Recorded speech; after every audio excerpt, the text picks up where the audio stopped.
this is Shannon at Clean Freaks University, and today I would like to talk about post-construction cleanings. In case you don't know, a post-construction cleaning for us is a lot of vacuuming, wet wiping, and drying.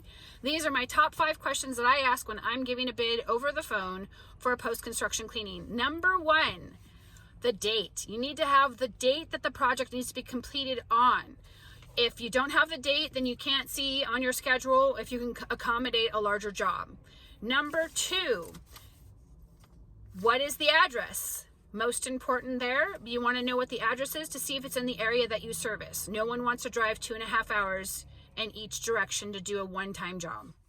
Number 3, what type of post-construction cleaning is it? There are 3 for this video.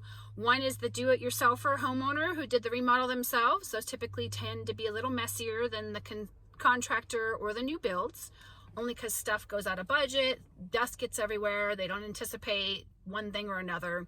It's usually occupied, so there's going to be blinds and furniture to contend with as well, not just walls, ceilings, window seals, that type of stuff. And then there is the contractor post-construction cleaning. That's where you hire a contractor, they come in, they hire a bunch of vendors, and they do a post-construction cleaning, and then you get to clean up all the stuff after. Again, just vacuuming, wet wiping, and drying. And then there are the new builds. New builds are larger projects, and there's typically 3 cleans combined into one price. So you have a rough, a clean, and then a polish. So when you're doing your pricing, make sure that you are calculating for all 3 of those cleans, and also make sure that you need to ask if you're going to be listed as additional insured. That's a whole can of worms if you're going to do those types of cleanings.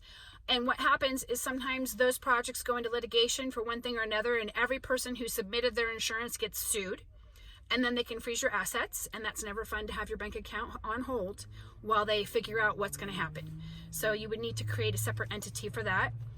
Number 4, how am I going to get paid? Most important, on these smaller jobs like your do-it-yourselfers and your contractors, you can get a credit card up front, bill them halfway, and be done with it. On the larger projects, typically it's a net 30, so there's kind of a olive branch.